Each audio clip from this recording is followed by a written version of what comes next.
বরাবর মহেশবাবু কমার্শিয়াল সিনেমাতে অভিনয় করে, কিন্তু কমার্শিয়ালের পাশাপাশি এবারের সিনেমাটিতে মা ছেলের খুব সুন্দর ইমোশনাল টাচ রয়েছে। সিনেমাটিতে মহেশবাবুর ক্যারেক্টারের নাম রামানা।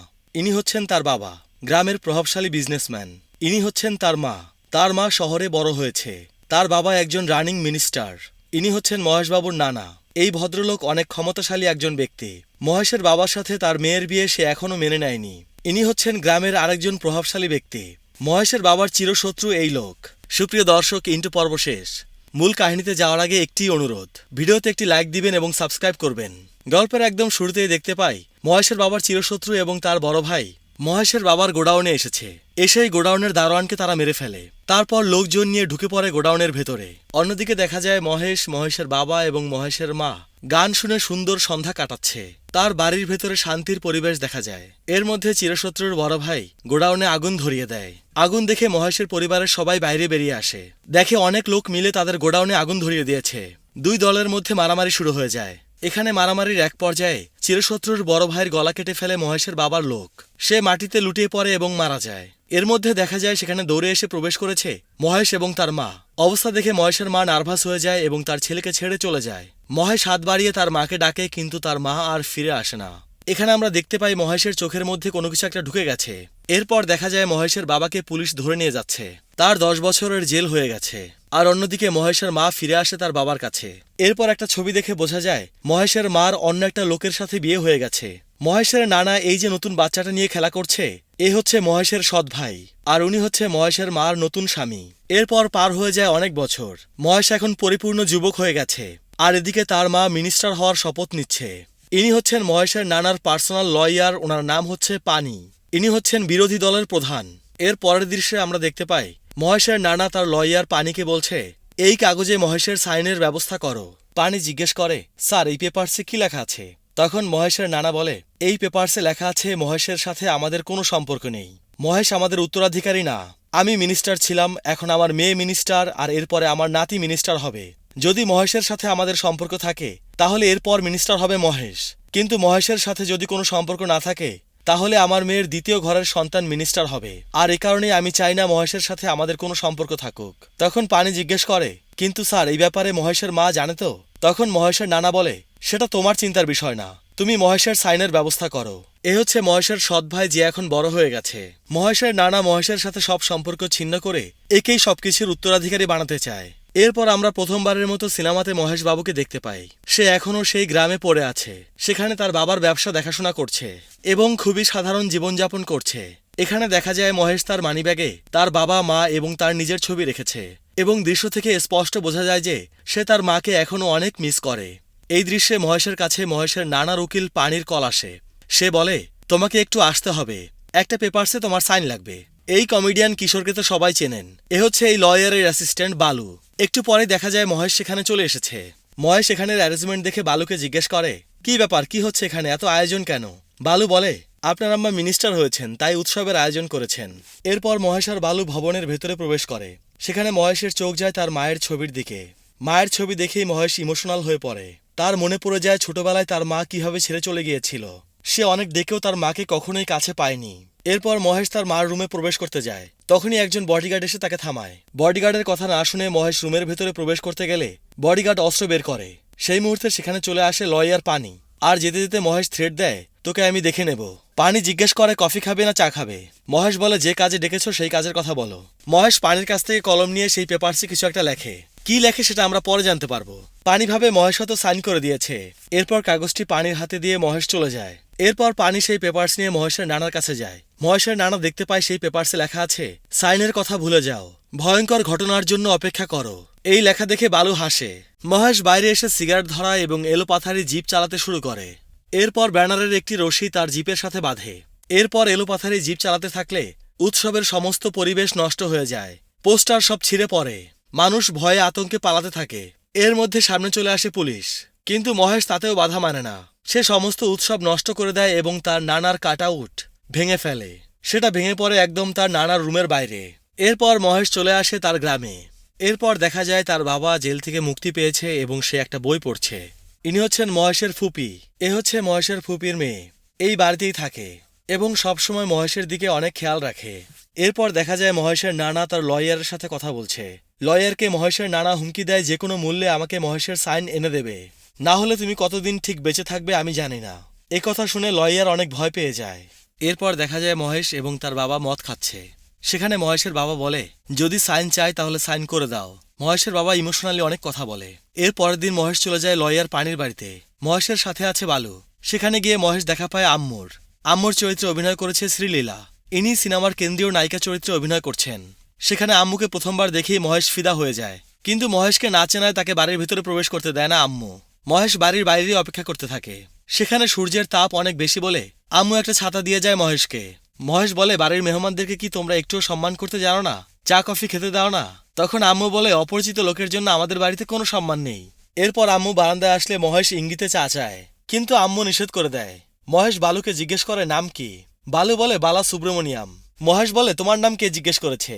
মেয়েটার নাম কি? বালু বলে আমুক্তা মালিয়াদা। আমরা ওকে ভালোবেসে আমু ডাকি। তখন মহেশ বলে, তোমাকে ভালোবাসার দায়িত্ব কে দিয়েছে? ওকে ভালোবাসার দায়িত্ব আমার উপর ছেড়ে দাও। আচ্ছা বলো তো, ও শাড়ি পরেছে কেন? কোনো উপলক্ষ আছে নাকি? বালু বলে, সে ইনস্টাগ্রামে রিল করে, এই জন্য একদিন টি শার্ট পরে একদিন শাড়ি পরে।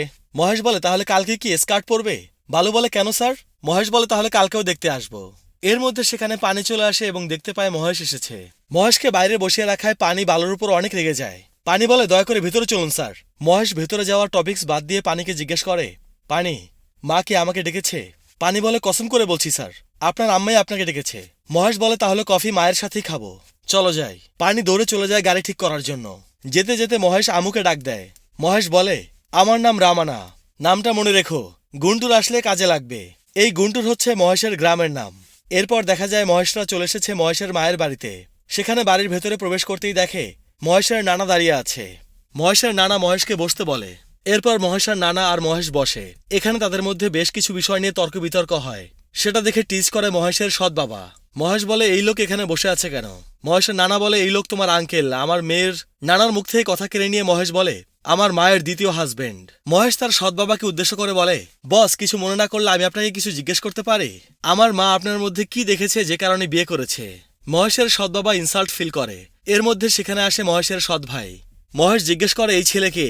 তখন মহেশের সৎ বাবা বলে, ও হচ্ছে এই বংশের একমাত্র উত্তরসূরি। মহেশের সৎ ভাই বলে, এই লোককে? মহেশের নানা বলে, ও সম্পর্কে তোমার ভাই হয়, তুমি এখন যেতে পারো। তখন মহেশের সৎ ভাই চলে যেতে লাগলে মহেশ তাকে থামায় আর বলে, এভাবে গাধার মতো হেঁটে কোথায় যাচ্ছ? বড়দেরকে সম্মান করতে হয় জানো না? মহেশের নানা ইঙ্গিত করলে এরপরে সৎ ভাই এসে মহেশকে সালাম দেয়। তখন মহেশ ওর সৎ ভাইকে দিয়ে নিজের পা সালাম করায়। মহেশ বলে, আচ্ছা ঠিক আছে, যেখানে যাচ্ছিলে যাও, পা ধরে সালাম করতে হবে না, আমি তোমার জন্য এমনিই প্রার্থনা করব। এরপর মহেশ তার নানাকে বলে, বাড়ির সবাইকে তো এখানেই দেখতে পাচ্ছি, কিন্তু আমার মা কোথায়? তাকে কি আপনি বন্দি করে রেখেছেন? নানা বলে, আগে সাইন করো, তারপর তোমার মা আসবে। এদিকে মহেশ বলে, আগে তাকে ডাকুন, তারপর সাইন করব। মহেশের কথা শুনে মহেশের নানা চিৎকার করে ওঠে। তখন মহেশ বলে, তোমাকে চিৎকার করতে হবে না, আমি তোমার কথা এমনি শুনতে পাচ্ছি, আমার কান ঠিক আছে।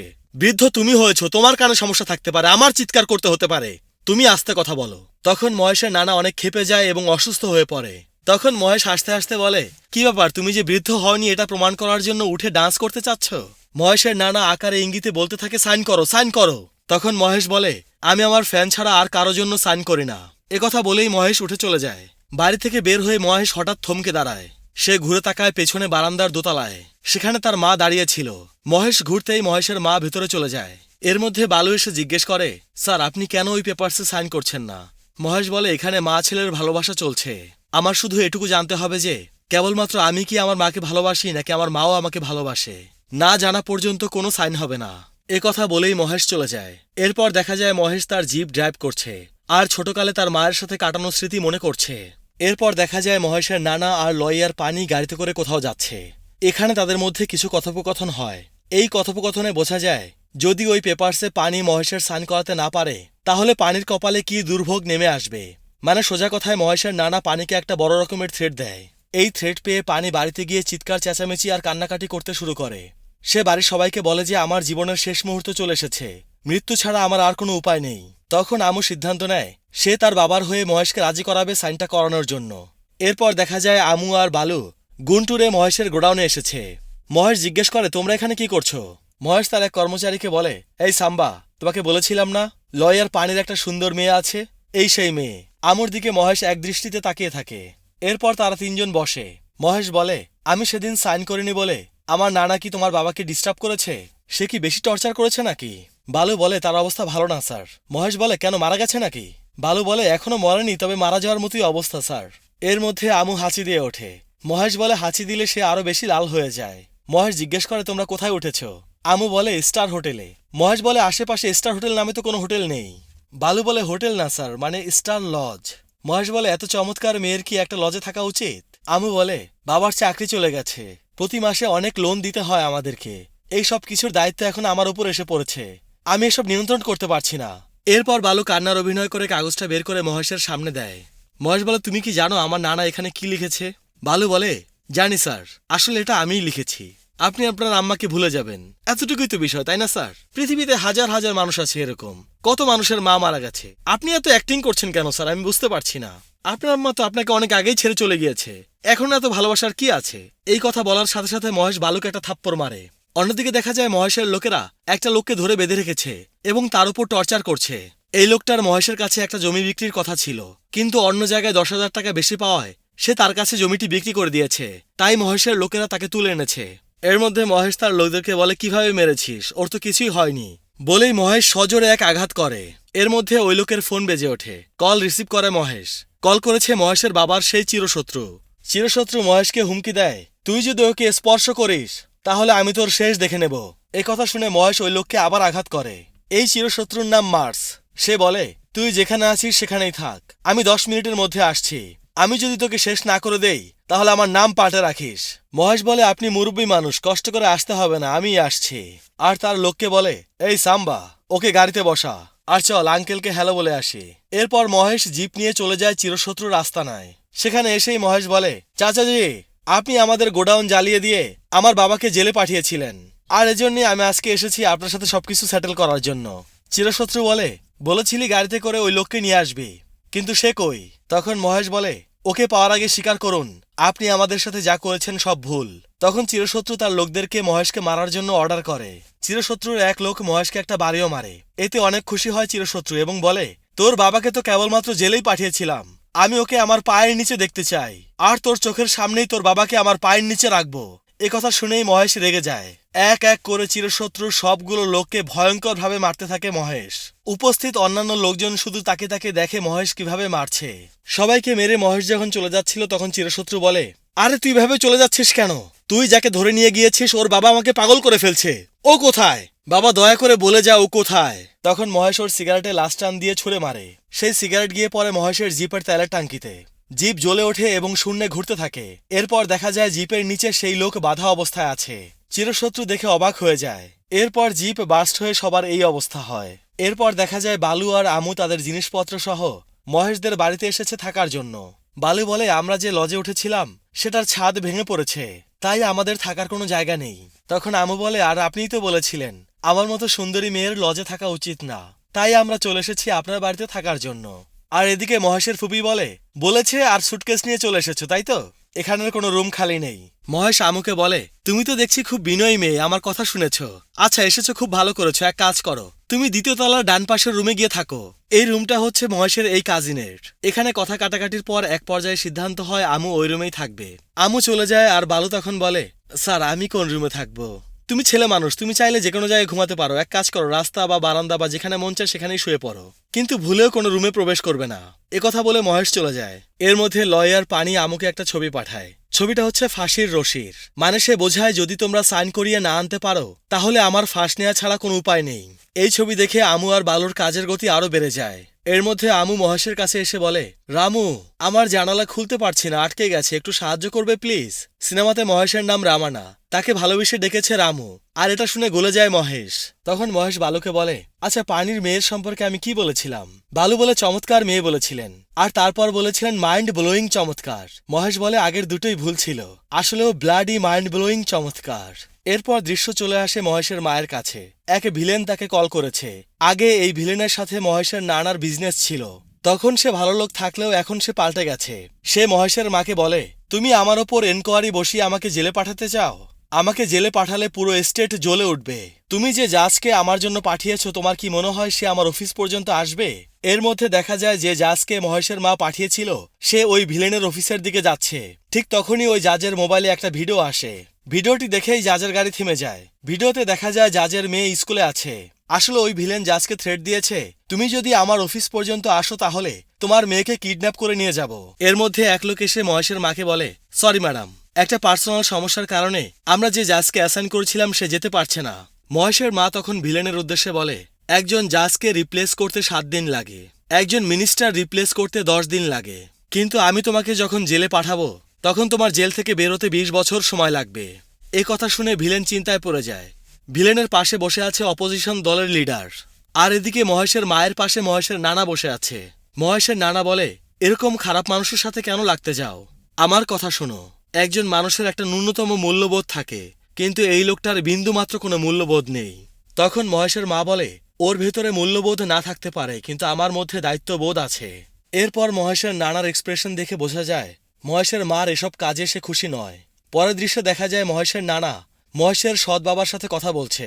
এই দৃশ্যে মহেশের নানা মহেশের সৎ বাবাকে বলে, তোমার ছেলেকে রেডি করো, ওকে রাজনীতিতে নামতে হবে, তোমার ওয়াইফের কার্যক্রম আমার আর ভালো লাগছে না।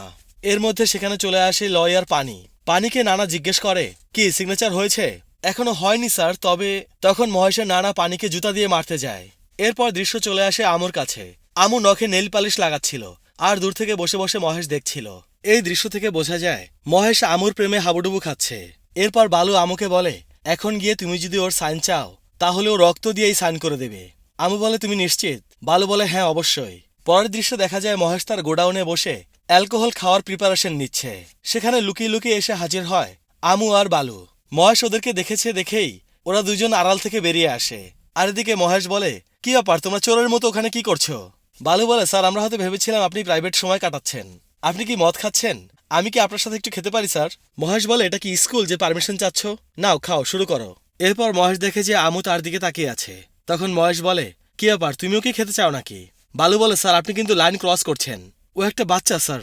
মহেশ বলে, এইসব বাচ্চারাই আজকাল বার ভরে ফেলছে। এদিকে আমু বলে, ভদকা আছে? আমুর মুখে ভদকার কথা শুনে বালু চমকে ওঠে। মহেশ বলে, কি দিয়ে খাবে, সোডা নাকি পানি? আমু বলে, জুস দিয়ে।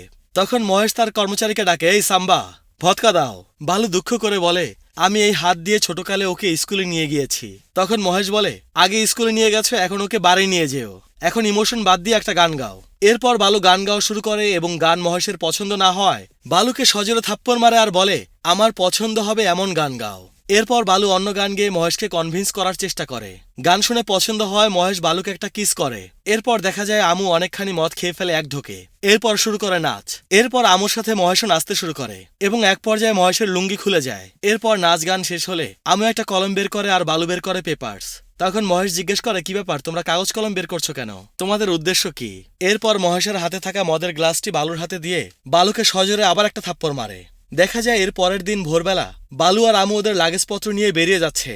এরপর তারা মহেশের বাড়ি থেকে পালিয়ে পালিয়ে বের হয়ে সোজা গ্যারেজে চলে আসে। তাদের গাড়ি গ্যারেজে দেওয়া হয়েছিল কাজ করার জন্য। এসেই বালু টাকা দিয়ে গাড়ি ছাড়িয়ে নেয়। গ্যারেজের লোক এখানে সাবধান করে, স্যার আপনাদের গাড়ির ব্রেক কিন্তু কাজ করে না। একথা শুনেও বালু আর আমু গাড়িতে গিয়ে ওঠে এবং ব্যাক গিয়ারে দেয়। গাড়ি সোজা গিয়ে লাগে চিরশত্রুর বড় ভাইয়ের মূর্তিতে। মূর্তির মাথা ভেঙে গিয়ে পড়ে একদম বালুর হাতে। আমু জিজ্ঞেস করে, এটা কি? বালু বলে, আমরা হয়তো কোনো মূর্তি ভেঙে ফেলেছি। আমু জিজ্ঞেস করে, কার মূর্তি ভেঙেছি? চিরশত্রুর বড় ভাইয়ের মূর্তি ভেঙে ফেলায় এলাকার লোকজন খুব ক্ষুব্ধ হয়ে যায়। তারা সবাই চারিদিক থেকে জড়ো হতে থাকে আমুর গাড়ির চারিদিকে। সেখানকার লোকজন বলে, ওই মহেশের বাবা আমাদের নেতাকে মেরে ফেলেছে, আর আজকে তাদের অতিথি আমাদের নেতার মূর্তি ভেঙে ফেলেছে। চলো সবাই, প্রতিশোধ নেয়ার সময় হয়েছে। একথা বলে সবাই আমু আর বালুর দিকে এগিয়ে আসতে থাকে।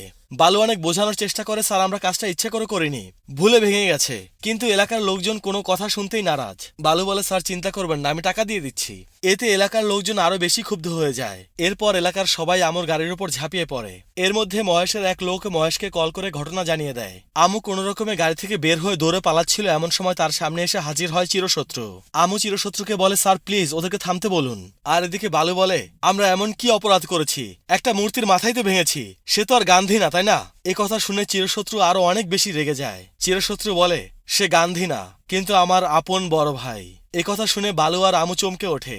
এলাকার লোকজন সিদ্ধান্ত নেয় যেভাবে মূর্তি থেকে মূর্তির মাথা আলাদা করা হয়েছে ঠিক একইভাবে এই মেয়ের মাথা শরীর থেকে আলাদা করা হবে।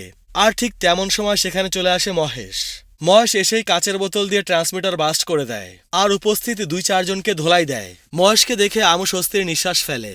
মহেশ এসে যথারীতি সবাইকে হুমকি দিয়ে কথা বলতে থাকে, বিশেষ করে চিরশত্রুকে অনেক থ্রেট দেয় এবং বলে কেউ আমার অতিথিদের স্পর্শও করবে না, যদি করো তাহলে আমি ওর হাত ভেঙে ফেলবো। মহেশ যার হাত ধরে রেখেছে সে বলে, দয়া করে তোমরা কেউ কাছে এসো না, আমি অনেক ব্যথা পাচ্ছি। এদিকে মহেশ বালু আর আমুকে বলে তোমরা গিয়ে আমার জিপে বসো। এরপর আমু যেতে যেতে মুগ্ধ নয়নে মহেশের কার্যক্রম দেখতে থাকে। মহেশ উড়িয়ে উড়িয়ে মানুষ মারতে থাকে, সেগুলো দেখে আরো মুগ্ধ হয় আমু। কেউ ভয়ে মহেশের কাছেই আসে না। এরপর মহেশ আমু আর বালুকে নিয়ে নিরাপদে চলে যায়। এরপর মহেশ আর আমুর কিছু টাইম পাস মোমেন্ট দেখা যায়। এই দৃশ্যগুলো দেখে বোঝা যায় আমু মহেশের প্রেমে পড়ে গিয়েছে। এরপর মহেশ নিজে এসে আমু আর বালুকে লয়ার পানির বাসায় নামিয়ে দিয়ে যায়। আমু চায়ের অফার করে মহেশকে। মহেশ বলে আমি একটা গুরুত্বপূর্ণ কাজে যাচ্ছি, পরে কখনো। আমু ঘরে ঢুকতে আমুর মা আমুকে বলে তুই এত চিকন হয়ে গিয়েছিস কেন। আর অন্যদিকে মহেশ চলে যেতেই পানি কল করে পুলিশ অফিসারকে। পানি বলে মহেশ সামনের দিকে এগিয়ে গেছে। পরে বালু আর পানির আলোচনায় বোঝা যায় পানি মহেশের নামে একটা কেস করেছে, আর তাই সে মহেশের লোকেশন পুলিশকে জানালো। আর এদিকে মহেশ তার জিপে করে যাওয়ার সময় দেখতে পায় রাস্তায় তার সামনে পুলিশ দাঁড়িয়ে আছে। মহেশ পুলিশকে জিজ্ঞেস করে কি ব্যাপার, তোমরা রাস্তা ব্লক করে দাঁড়িয়ে আছো কেন, তোমরা কি রাস্তা হারিয়ে ফেলেছো। এরপর দেখা যায় মহেশকে থানায় নিয়ে আসা হয়েছে। সেখানে ইন্সপেক্টরের সাথে কথা বলায় মহেশ জানতে পারে পার্টি অফিসে ভাঙচুর করার কারণে মহেশের নামে কেস হয়েছে। মহেশ বলে আমার নানা তোমাকে কত টাকা ঘুষ দিয়েছে। ইন্সপেক্টর এই কথা শুনে খুবই রেগে যায় আর বলে থানায় কি হয় তোর ধারণা নেই তাই না, প্রথমবার পুলিশ স্টেশনে এসেছিস তাই তো। তখন মহেশ বলে তোমার মতো অফিসার রেগুলার আমার বাসায় যাতায়াত করে, তাই আমার থানায় যাওয়ার প্রয়োজন হয় না। এরপর ইন্সপেক্টর মহেশকে মারতে গেলে মহেশ ইন্সপেক্টরের হাত ধরে ফেলে। ঠিক তখনই বালু বেল অর্ডার নিয়ে চলে আসে। তখন মহেশ বলে তুমি তো ওদের পক্ষের লোক, তুমি হঠাৎ বেল নিয়ে কি কারণে আসলে। তখন বালু বলে স্যার এই কয়দিন আপনার সাথে থেকে আপনার প্রতি ভালোবাসা জন্ম হয়ে গেছে। বালু আসার পরে মহেশ জানতে পারে আসলে পানি এই কেস করেছে। মহেশ বলে পানি কি লিখেছে, তুমি কি পড়েছো। বালু বলে স্যার পড়েছি, সমস্তটাই মিথ্যা কথা। তখন মহেশ বলে তাহলে চলো এগুলো সব সত্যি করে দেই। এরপর মহেশ বালুকে নিয়ে চলে আসে তার নানার বাড়িতে। বাড়ির ভেতরে প্রবেশ করে দেখতে পায় তার নানা ডাইনিং টেবিলে বসে আছে, আর সেখানে পানিও দাঁড়িয়ে আছে, আর পানির পাশে দাঁড়িয়ে আছে আমু। মহেশের নানা পানিকে ক্রিটিসাইজ করে বলে তুমি যে কেস করেছো সেই কেস কিভাবে তোমার অ্যাসিস্ট্যান্ট উইথড্র করে। তারপর নানা মহেশকে বলে কি অবস্থা মিস্টার মরিচ, আমার একই মেয়ের কাছ থেকে 2টি সন্তান জন্ম নিয়েছে, এক সন্তানকে নিয়ে আমি গর্ব করি আর তোমাকে নিয়ে আমার সমস্যায় পড়তে হয়। মহেশের নানা বলে আজকাল বাবা মাকে তার সন্তানেরা বৃদ্ধাশ্রমে রেখে আসে, আর তুমি এত দূর থেকে তোমার মায়ের সাথে দেখা করতে কেন আসো। এরপর নানা ওই পেপারসগুলো হাতে নিয়ে বলে চুপচাপ এগুলোতে সাইন করে এখান থেকে চলে যাও, তোমার চেহারা আমাদেরকে আর কখনো দেখাবে না, আর যদি কোনো ঝামেলা তৈরি করো তাহলে তোমার নামে কেস করে দিয়েছি, সেগুলো নিয়ে আদালতে লড়তে লড়তে তোমার জীবন পার হয়ে যাবে। এখন কোনটা চাও বলো, শান্তি চাইলে এই পেপারসে সাইন করে চুপচাপ বাসায় চলে যাও। এরপর মহেশ বালুর কাছ থেকে এফআইআর কপি নিয়ে পানির সামনে যায়। পানিকে মহেশ জিজ্ঞেস করে এই এফআইআর আপনি করেছেন তাই না, কোনো কিছু বাদ না দিয়ে পুরো এফআইআর কপিটা আপনি পড়তে থাকুন। এরপর পানি এফআইআর কপি পড়তে শুরু করে। 18 August 2023 jubilee hills police station. Sir আমি ভেঙ্কটের স্বামী, পার্লামেন্টের একজন ফর্মার মেম্বার এবং ফর্মার মিনিস্টার। আমার বয়স 80। গুন্টুর গ্রামে বসবাসরত রামানা সকাল 10টার দিকে ফোর্সফুল্লি আমার বাড়িতে ঢুকে পড়ে। সে সেন্টার টেবিলের উপর রাখা অ্যাস্ট্রে দিয়ে আমার 85 ইঞ্চি এলইডি টেলিভিশন ভেঙে ফেলে। এই পর্যন্ত পড়ার পর মহেশ পানিকে থামতে বলে, আর এরপর মহেশ সেন্টার টেবিলের উপর রাখা অ্যাস্ট্রে দিয়ে টেলিভিশনটা সত্যি সত্যি ভেঙে ফেলে। তখন নানা চিৎকার করে ওঠে এই। এরপর মহেশ পানিকে আবার পড়া শুরু করতে বলে, আর এরপর এফআইআর কপি অনুযায়ী পানি যা যা পড়ে মহেশ এক এক করে বাড়ির সেসব জিনিসগুলো ভাঙতে থাকে। চেয়ার দিয়ে ওয়ালের গ্লাস ভাঙে, ডাইনিং টেবিলের উপর সাজিয়ে রাখা ইটালিয়ান জিনিসপত্র সব ভেঙে চুরমার করে ফেলে, শোকেসে সাজিয়ে রাখা সারা বিশ্ব থেকে সংগ্রহ করা অ্যান্টিকগুলো মুহূর্তেই ভেঙে ফেলে। সেখানে উপস্থিত আমু, বালু এবং মহেশের সৎ ভাই সবাই ভয়ে আতঙ্কে আঁতকে ওঠে। এরপর এফআইআর কপিতে লেখা অনুযায়ী সিকিউরিটি গার্ডরা আসলে তাদেরকেও মারে মহেশ। পুরো বাড়ির জিনিসপত্র ভাঙতে ভাঙতে ধ্বংসস্তূপে পরিণত করে মহেশ। এর মধ্যে সেখানে আসে পুলিশ এবং তার মা। অনেকদিন পর মাকে সামনে পেয়ে অপ্রস্তুত হয়ে যায় সে। চোখ ভালোভাবে পরিষ্কার করে দেখে আসলেই তার মা তার সামনে দাঁড়িয়ে আছে। মহেশের মা মহেশের সামনে এসে তাকে থাপ্পড় মারে। মহেশের মা বলে তারা তোমাকে কোথায় বড় করেছে, বাড়িতে নাকি গুন্টুর গ্রামের রাস্তায়। আর নানাকে উদ্দেশ্য করে বলে ওর সাথে এত আলোচনার কি আছে বাবা, ও কি চায়, টাকা পয়সা, জায়গা জমি, সহায় সম্পত্তি। এরপর মহেশের উদ্দেশ্যে বলে পানির সাথে কথা বলে তুমি যা চাও সব নিয়ে নাও। আর এরপর কাজের লোকদেরকে বলে এই জায়গা 10 মিনিটের ভিতরে পরিষ্কার করে ফেলো। এরপর মহেশের মা চলে যায়। মহেশ একজন বডিগার্ডের কাছ থেকে কলম নিয়ে ওই পেপারসে সাইন করে দেয়। এরপর নানার হাতে ওই পেপারস দিয়ে মহেশ রেগে বেরিয়ে যায়। নানা তখন একটা প্রবাদ বাক্য বলে যতক্ষণ পর্যন্ত মা তার নিজের হাতে খাবার না খাওয়ায় ততক্ষণ পর্যন্ত পেট ভরে না। এরপর মহেশ পানিকে বলে শেষ লাইন পড়তে ভুলে গেছো পানি। এ কথা বলেই সাউন্ড সিস্টেম হাতে নিয়ে নানার ছবিতে ছুঁড়ে মারে। এটা এফআইআর এর শেষ লাইন ছিল। এরপর মহেশ বাড়ি থেকে বের হয়ে যায় আর তার পেছনে পেছনে যায় বালু আর আমু। এরপর তারা তিনজন কোনো এক জায়গায় গিয়ে থামে। সেখানে আমু প্রথমেই সরি বলে, আর এরপর আলোচনার মাধ্যমে বোঝা যায় মহেশ কত একা জীবনযাপন করছে, সে তার মাকে কত মিস করছে। মহেশ কষ্ট নিয়ে ওদেরকে বলে, মা আমাকে বলল আমাকে কোথায় বড় করা হয়েছে, অথচ তোমরাই বলো মার কি উচিত ছিল না আমাকে বড় করা? তারপর মা কি বলল দেখো, মা বলল আবর্জনা পরিষ্কার করো। আসলে আবর্জনা বলতে মা আমাকেই বুঝিয়েছে। আমাকে বাইরে থেকে দেখলে মনে হয় ফেয়ার অ্যান্ড লাভলি, কিন্তু ভেতরে আমি আনফেয়ার এবং লোনলি। এরপর সিগারেট ধরানোর চেষ্টা করে কিন্তু কাঠি জ্বলে না। তারপর মহেশ রেগে গিয়ে বলে, এই কাঠিটাও আমার মতো, কোনো আলো নেই। এই পুরো দৃশ্যে মহেশকে অনেক ইমোশনাল দেখা যায়। এর পরের দৃশ্যে দেখা যায় অপোজিশন পার্টির লিডার মহেশের সাথে দেখা করতে এসেছে। সে আসলে পারিবারিক এই ইস্যুকে কাজে লাগিয়ে তার মায়ের পতন দেখতে চায়, আর এ কারণেই সে মহেশের সাথে হাত মেলাতে এসেছে। এসেই মহেশের অনেক গুণগান করে। মহেশ জিজ্ঞেস করে, তুমি এখানে কি কারণে এসেছ? নেতা বলে, আমি শুনেছি তোমার নামে ফলস কেস করেছে, কিন্তু আমি বেঁচে থাকতে এমন কিছু হতে দেব না। তোমাকে জেলে যেতে হবে না, আমি প্রয়োজনে 100 কোটি টাকা খরচ করব, কিন্তু তাও তোমাকে নির্দোষ প্রমাণ করব। মোটেও এটা ভেবো না যে প্রশ্ন করার কেউ নেই। ন্যায় বিচারের জন্য আমি বেঁচে আছি। ওই মহিলার বিরুদ্ধে তোমাকে আমি জয়ী দেখতে চাই। মহেশ জিজ্ঞেস করে, আপনি এসব কথা কিভাবে জানলেন? তখন নেতা বলে, ওই বাড়ির ড্রাইভারকে আমি টাকা দিয়ে পুষে রেখেছি। তখন মহেশ বলে, এই সাম্বা, শাটার নামিয়ে দাও, ওর সাথে আমার হার্ট টু হার্ট কথা আছে। এরপর মহেশ বলে, আমি আমার মাকে দেখতে গিয়েছিলাম, তার বিরুদ্ধে দাঁড়াতে যাইনি। আর এরপর নেতাজিকে ইচ্ছা মতো ধোলাই করে মহেশ। নেতাজির ঝোল বের করে ফেলে একদম। নেতাজি মহেশের পা ধরে মাফ চায়। আর এরপর নেতাজি সংবাদ সম্মেলন করে সবার উদ্দেশ্যে বলে, মহেশের মতো ভালো ছেলে আমি আর দুনিয়াতে একটিও দেখিনি। ও ওর মাকে ভালোবাসে। আমি ওকে জিজ্ঞেস করলাম, আমি তোমাকে তোমার মায়ের বিরুদ্ধে জয়ী হতে সাহায্য করব, তুমি কি মনে করো? সাথে সাথে ও আমাকে জড়িয়ে ধরলো। এত জোরে জড়িয়ে ধরেছিল যে আমি নিঃশ্বাস নিতে পারিনি। এরপর আমি ওখান থেকে চলে আসতে চাইলাম, কিন্তু ও আমাকে ছাড়তে চাইছিল না। ও আমার পা জড়িয়ে ধরলো। এরপর মিডিয়ার সামনে মহেশের নানার উদ্দেশ্যে হুমকি দেয় যে, এরপর এমপি কে হবে তুমি চিন্তা করো, তোমার মেয়ের বড় ছেলে নাকি ছোট ছেলে। তুমি যদি তোমার মেয়ের ছোট ছেলের পাশে দাঁড়াও, তাহলে আমরা দাঁড়াবো মহেশের পাশে।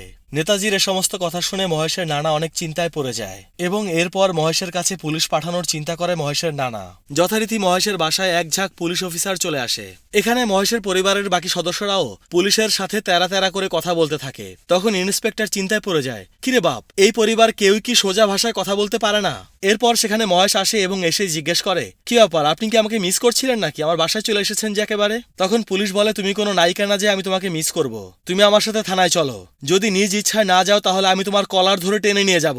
এই কথা বলার সাথে সাথেই চারদিক থেকে শত শত মানুষ এসে পুলিশকে ঘিরে ফেলে। ইন্সপেক্টরকে ধরে সবাই টানাটানি করতে থাকে। মহা বিপদে পড়ে যায় সে। তখন মহেশ এসে সবার হাত থেকে পুলিশকে ছাড়ায়, বলে, এটা পুলিশ অফিসার, একে কি টেনে টেনে ছিঁড়ে ফেলবি? মহেশ বলে, কি ব্যাপার, তোমাকে আমার নানা কল করেছিল তাই তো? সেই তোমাকে বলেছে আমাকে তুলে নিয়ে যেতে, তাই না? যাও গিয়ে ওই বৃদ্ধকে বলো রামান্নার কলার ধরা এত সহজ না। সাথে বলবে, সে যদি আমার কলার ধরতে আসে তাহলে নিজেই নিজেকে পুড়িয়ে ফেলবে। এর মধ্যে ইন্সপেক্টর দেখে তার বন্দুক হারিয়ে গেছে। মহেশের কথায় সাম্বা ইন্সপেক্টরের গান ফিরিয়ে দেয়।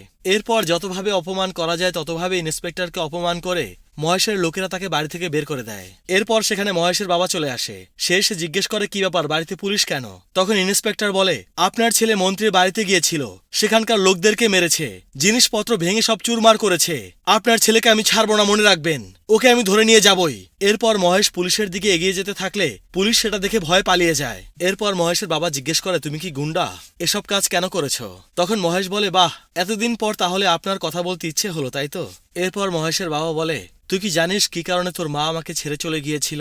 ওই রাতে আমাদের গোডাউনে আগুন লাগার পর আমি চেয়েছিলাম তোর চাচাকে জেল থেকে বের করতে, আর তোর মা চেয়েছিল তোকে হাসপাতালে নিয়ে যেতে।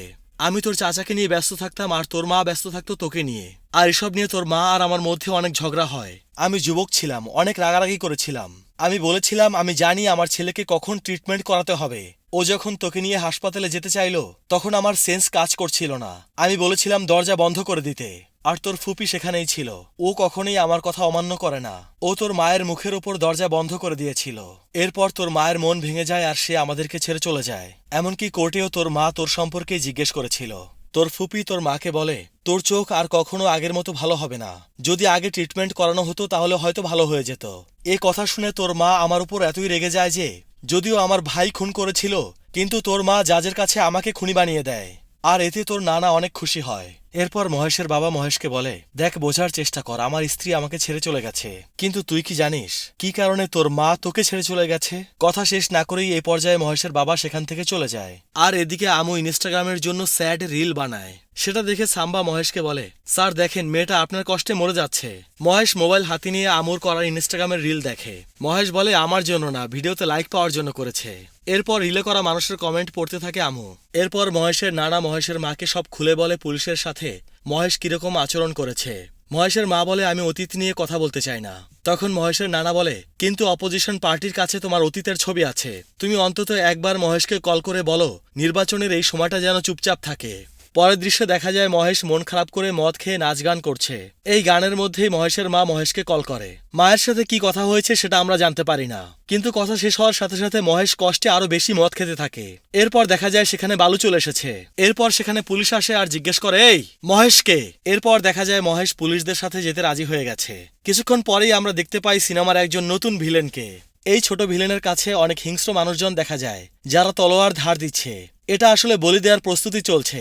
তারা যেই মহেশকে পাবে সাথে সাথে তারা তাকে বলি দেবে। পুলিশ অফিসার গাড়ির ভেতর থেকে বালুকে বের করে। পুলিশ ভিলেনকে বলে, স্যার, আমরা যখন মহেশকে ডাকলাম তখন দুইজন সামনে চলে আসে, তাই সেফটি হিসেবে দুজনকেই তুলে নিয়ে এসেছি। তার মধ্যে এই যে একজন, আর একজন ভেতরে ঘুমাচ্ছে। এদিকে ছোট ভিলেনের সাঙ্গপাঙ্গদের কাছে তলোয়ার দেখে বালুর অবস্থা টাইট হয়ে যায়। এরপর পুলিশ যায় মহেশকে ডাকার জন্য। মহেশকে ডাকতে গেলে মহেশ এমন জোরে লাথি মারে যে পুলিশ ছিটকে অনেক দূরে গিয়ে পড়ে। মহেশ বের হয়ে সাম্বাকে ডাকতে থাকে। তখন বালু বলে, স্যার, এখানে সাম্বা নেই, কিন্তু আমি আছি। বালু মহেশ জিজ্ঞেস করে, তুমি এখানে কেন? বালু বলে, স্যার, আমু পাঠিয়েছে। কিছু লোকজন নাকি আপনাকে মারতে চায়, সেই সংবাদ আপনার কাছে দেওয়ার জন্য পাঠিয়েছে। আমি আপনাকে বলার অনেক চেষ্টা করেছি, কিন্তু আপনি আমার কোনো কথাই শোনেননি। এরপর ভিলেন নির্দেশ দেয়, যা মহেশের মাথা কেটে নিয়ে আয়। এরপর এখানে পুলিশদেরকে যেভাবে মারে সেটা দেখে বোঝা যায় যে এরা আসলে আসল পুলিশ না। এর মধ্যে সেই ছোট ভিলেন নিজের পরিচয় দেয়, আমার নাম বাবজি, জেলেটিন বাবজি। তোর অনেক দাম, তোকে মারার জন্য 10 মিলিয়ন টাকার কন্ট্রাক্ট পেয়েছি। নিজের অনেক দাম, এটা ভেবে শান্তিতে মরে যা। এরপর নেশার ঘরে থাকা মহেশ এক এক করে চুন চুন করে সবাইকে মারতে থাকে। যে একবার মার খায় সে আর উঠতে পারে না। একে একে বাবজির সকল সৈন্য শেষ হতে থাকে। সবাইকে মারার পর এরপর শুধু বাকি থাকে বাবজি একাই। এরপর মহেশ বলে, আমার নাম Mahesh, I am not for sale. এরপর মহেশ এসে বালুকে জিজ্ঞেস করে, এরা কারা? আমাকে মারতে চায় কেন? এরা হচ্ছে আপনার নানার লোক, আপনাকে মারতে চায়। এর মধ্যে বাবজি বলে, এখানে কিসের মিটিং চলছে? মহেশ বলে, চুপ থাক। এরপর বালুকে বলে, ওই বৃদ্ধ লোক আমাকে মারতে চায় কেন? বালু আর মহেশের কথোপকথন দেখে অধৈর্য হয়ে যায় বাবজি। সে এলোপাথারি গুলি চালাতে থাকে। গুলি চালাতে চালাতে সে মহেশ আর বালুকে অতিক্রম করে চলে যায়। তখন মহেশ আর বালু তার দিকে অবাক হয়ে তাকিয়ে থাকে। এরপর আমরা বুঝতে পারি বাবজি আসলে অন্ধ, সে চোখে দেখতে পায় না।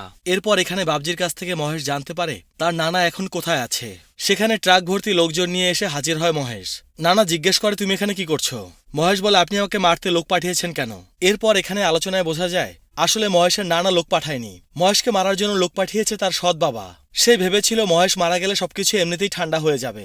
এখানে মহেশ তার নানার জিভ হাওয়ায় উড়িয়ে দেয় আর থ্রেট দেয়, এরপর যদি আমাকে আসতে হয় তাহলে তোমার গাড়ি না, তোমাকে সহ তোমার বিল্ডিং হাওয়ায় উড়িয়ে দেব আমি। একথা বলেই সেখান থেকে চলে যায় মহেশ। এরপর মহেশ চলে আসে লয়ার পানির বাসায়, অর্থাৎ আমুর বাড়িতে। এরপর আমু মহেশকে জিজ্ঞেস করে, তুমি আমার মনের কথা কবে বুঝতে পারবে?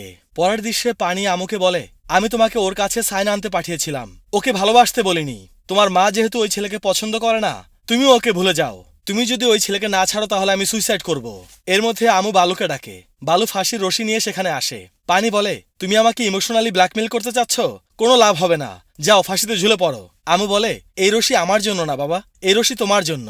মাত্রই তো বললে তুমি সুইসাইড করবে, তুমি চাইলে সুইসাইড করতে পারো, কিন্তু আমি মহেশকে ছাড়তে পারবো না।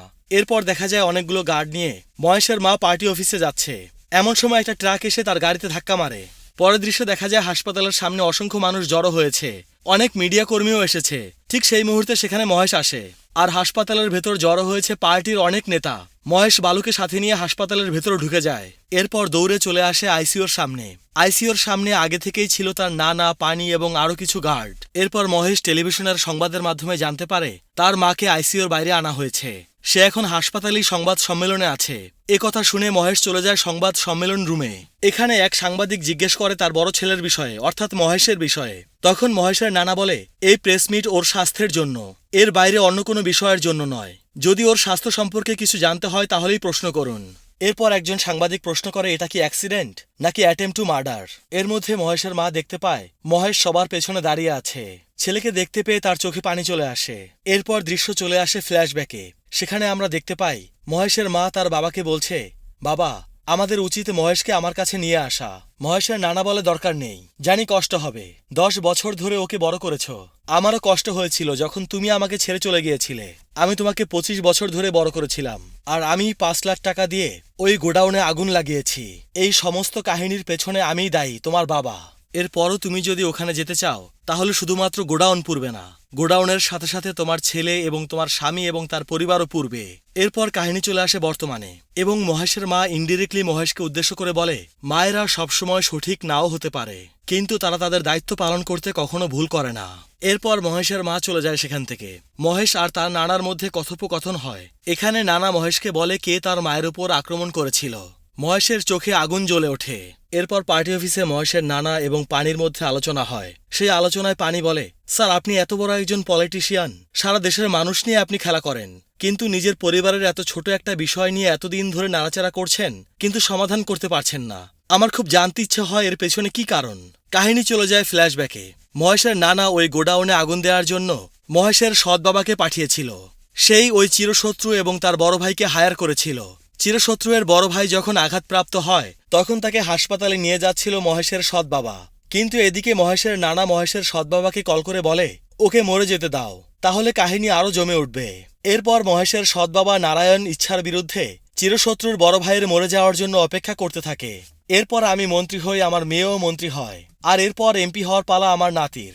আর ঠিক এই মুহূর্তে আমার মেয়ের কাছে একটা কল আসে। কল দেয় কে? এই ছেলে। 25 বছর ধরে যে মেয়েকে আমি কন্ট্রোল করে রেখেছি, সেই মেয়েকে আমি হাতছাড়া করে দেব এমনিতেই? তুমি তো জানোই পলিটিক্সে ইমোশনের কোনো মূল্য নেই। এরপর দেখা যায় মহেশ সেই ভিলেনের কাছে চলে আসে, যে ভিলেনটা সিনেমার শুরুর দিকে মহেশের মাকে থ্রেট দিয়েছিল। মহেশ এখানে এসেছে এই ভিলেনকে মারার জন্য, কারণ মহেশের নানা বলেছে এই লোকই নাকি তার মায়ের উপর হামলা করেছিল। এর মধ্যে 4-5 জন মেয়ে মহেশকে মেরে মাটিতে ফেলে দেয়। মহেশ ছেলে গুন্ডাদেরকে কিভাবে মারছে সেটা দেখে যে মেয়েগুলো একটু আগে মহেশকে মেরেছিল তারা ভয়ে লুকিয়ে পড়ে। এরপর সমস্ত গুন্ডাদেরকে মারার পর মহেশ বলে, তুমি একজন মিনিস্টারের ওপর আক্রমণ করেছ, আর কি ভেবেছ তারা কিছুই করবে না? তখন ভিলেন বলে, আমি কেন তোমার মায়ের উপর আক্রমণ করতে যাব? আমি তো কেবলমাত্র তাকে থ্রেট দিয়েছিলাম। আমার সমস্যা তো তোমার নানার সাথে। মহেশ বলে, ওই বৃদ্ধ লোক তোমার কি করেছে? এরপর মহেশ বালুকে কল করে ডাক্তার নিয়ে আসে। সেই ডাক্তার এই ভিলেনের চিকিৎসা করে। এরপর সিচুয়েশন এমন দাঁড়ায় যে রক্ত ছাড়া এই ভিলেনকে বাঁচানো যাবে না। কিন্তু গুন্ডাদের দল কেউই তাকে রক্ত দিতে রাজি হয় না, তারা কেবল রক্ত নিতে জানে, কিন্তু কাউকে কখনো রক্ত দেয়নি। এরপর মহেশ তার নিজের রক্ত দেয় এই ভিলেনকে। রক্ত দিতে দিতে মহেশ জিজ্ঞেস করে, আমার নানার সাথে তোমার কি সমস্যা? ভিলেন বলে, 25 বছর আগে আমরা একসাথে বিজনেস করতাম, আমাদের দ্বিগুণ লাভ হতো। মহেশকে ভিলেন জিজ্ঞেস করে, দেখো, যদি বিজনেসের পার্টনার হয় তাহলে সেখানে প্রফিট 50-50 শেয়ার হয়, কিন্তু তোমার নানা আমাকে মাত্র 5% প্রফিট দিত, আর আমি যখন জিজ্ঞেস করলাম বাকি 45% কোথায়, তখন তোমার নানা আমাকে গুন্ডা বলে তাড়িয়ে দিল। কিন্তু তুমি চিন্তাও করতে পারবে না তোমার নানার জন্য আমি কত কষ্ট করেছি। এরপর মহেশ বলে, আমি জানি ওই লোকটা ভালো না। এরপর দেখা যায় নির্বাচনের প্রচারণা চলছে। সেখানে এসে উপস্থিত হয় মহেশের নানা। এখানে এসে মহেশের নানা গোপালকে খুঁজতে থাকে।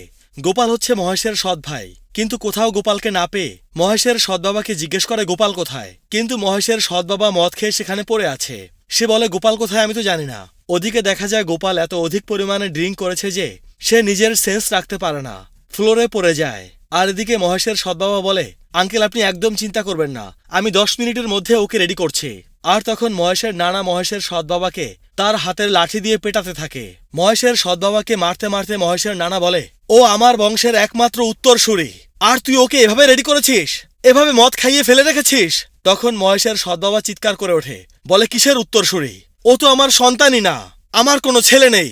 আপনার পছন্দ হোক বা না হোক, আপনার উত্তরসূরি একজনই। মহেশের সৎ বাবা মহেশের কথা বলে, আর ঠিক তখনই দেখা যায় সেখানে মহেশ এসেছে। মহেশের সৎ বাবার কথা শুনে মহেশের নানা বসে পড়ে। মহেশের সৎ বাবা বলে, 25 বছর আগে আপনার মেয়ে অন্য কাস্টের একজন লোককে বিয়ে করেছিল বলে আপনি সেটা মেনে নেননি, আর আমাকেও বলেছিলেন ইলেকশনে হারার পর, কিন্তু পরবর্তী ইলেকশনের আগেই আপনি আপনার মেয়েকে নিজের কাছে নিয়ে আসেন আর নিজের দায়িত্ব নিজের মেয়ের কাঁধে তুলে দেন। আমি দেখতে হ্যান্ডসাম, এই কারণে আপনার মেয়ে আমাকে বিয়ে করেনি। সে আমাকে বিয়ে করেছে আপনাকে বোকা বানানোর জন্য। আপনার ঘুমানোর রুম ছিল নিচে আর আমাদের রুম ছিল ওপরে। আপনি সিঁড়ি বেয়ে উপরে উঠতে পারতেন না বলে আমরা বেঁচে গেছি, যদি কখনো আমাদের রুমে যেতেন তাহলে দেখতে পেতেন আমাদের রুমে 2টি খাট, আর 2 খাটের মাঝখানে এতই ব্যবধান যে সেখানে চাইলে ব্যাডমিন্টন খেলতে পারবেন। আর যখনই আপনি চিন্তায় পড়ে গেলেন যে সে প্রেগনেন্ট না কেন, তখনই সে নিজেকে প্রেগনেন্ট হিসেবে দাবি করলো এবং এরপর অস্ট্রেলিয়া চলে গেল। ওখানে গিয়ে বলল যে বাবা, আমি তোমাকে বিরক্ত করতে চাই না, তাই বাচ্চা এখানেই জন্ম দিব। কিন্তু ও যতদিন প্রেগনেন্ট ছিল আপনি কি ওর কোনো ছবি দেখেছিলেন? আর আপনার মেয়ে এই ছেলেকে নিয়ে ফেরত আসলো, আপনিও তাকে নাতি বলে চিল্লানো শুরু করলেন, আর এখন আপনি ওকে এমপি বানাচ্ছেন। আর যদি ভাগ্য ভালো হয় তাহলে আপনি হয়তো ওকে পিএমও বানিয়ে দিতে পারেন। কিন্তু বাস্তবতা হলো এই ছেলে আপনার মেয়ের সন্তান না। সবকিছু শুনে মহেশের নানা অসুস্থ হয়ে পড়ে, কাশতে থাকে সে। এর মধ্যে মহেশের সৎ ভাই বলে, নানা তুমি ঠিক আছো? ওই ছেলের মুখে নানা ডাক শুনে মহেশের নানা চিৎকার করে ওঠে, বলে খবরদার আমাকে নানা ডাকবি না, কে তোর নানা? এতক্ষণ দূরে বসে এই সব কথাগুলো শুনছিল মহেশ। এবার সে কথা বলে ওঠে। মহেশের নানা বলে, তোর মা কি কোনো দেবী? যখন মন চায় তখন তার সাথে দেখা করতে চলে আসিস? ও একটা রাক্ষসী। মহেশ বলে, তুমি অ্যাক্সিডেন্ট করিয়েছো কেন? মহেশের নানা বলে, কোন অ্যাক্সিডেন্ট? মহেশ বলে, আমার মায়ের অ্যাক্সিডেন্ট করিয়েছো কেন তুমি? মহেশের নানা বলে, সেটা আমি কি করে জানবো? তুমি গিয়ে ওই ভিলেন হরিদাসকে জিজ্ঞেস করো। ঠিক তখনই দেখা যায় সেখানে হরিদাস দাঁড়িয়ে আছে। তখন মহেশের নানা বলে, হরিদাস যদি অ্যাক্সিডেন্ট না করিয়ে থাকে তাহলে হয়তো মধু করিয়েছে, অপোজিশন পার্টির যে লিডার সে। ঠিক তখনই দেখা যায় সেখানে অপোজিশন পার্টির লিডার চলে এসেছে। এবার মহেশের নানা আরো বিপাকে পড়ে যায়। মহেশের নানা বলে, তুমি কি মনে করছো আমি 3বার জয়ের পর 4র্থবার হেরে যাব? একটা অ্যাক্সিডেন্ট করিয়েছি সিম্প্যাথি গ্রো করার জন্য, তাছাড়াও তো মরেনি, জীবিতই আছে। এই কথা শুনে মহেশ ওর নানার গলা চেপে ধরে এবং ফ্লোরের সাথে চেপে ধরে। মহেশ বলে, তোর সিম্প্যাথি প্রয়োজন তাই তো? আমি তোকে মেরে মানুষের মনে তোর পার্টির জন্য সিম্প্যাথি গ্রো করব। এরপর মহেশ তার নানাকে বলে, আমার মা শুধু মা না, আমার মা আসলেই একজন দেবী। কি কারণে দেবী আমি তোমাকে বলছি। সে তার সন্তানের জন্য অনেক কিছু করেছে। একটা পয়েন্টলেস বিয়ে করেছে, মানেহীন দাম্পত্য জীবন কাটিয়েছে, অন্যের সন্তানকে নিজের সন্তানের মতো পালন করেছে। আর এসব কিছুই করেছে শুধুমাত্র আমি যেন রাজার মতো বাঁচতে পারি। কিন্তু আমি আগে বুঝতে পারিনি। এর মধ্যে সেখানে চলে আসে মহেশের মাও। মহেশের মাকে দেখে মহেশের নানা রেগে যায়। সে বলে, তুই আমার সাথে এত অপরাধ কি করে করলি? তখন মহেশের মা বলে, বাবা, আমি তো গোডাউনে আগুনও দেইনি, কাউকে জেলেও পাঠাইনি, কোনো মানুষও মেরে ফেলিনি। আমি যা করেছি শুধুমাত্র আমার সন্তানের ভালোর জন্য করেছি। মহেশের মা আরো বলে, তুমি তোমার সাম্রাজ্য নিয়ে ভালো থাকো, আমি আর তোমার সাথে থাকতে চাই না। তখন মহেশের নানা বলে, তুমি যেতে চাও কোন সাহসে?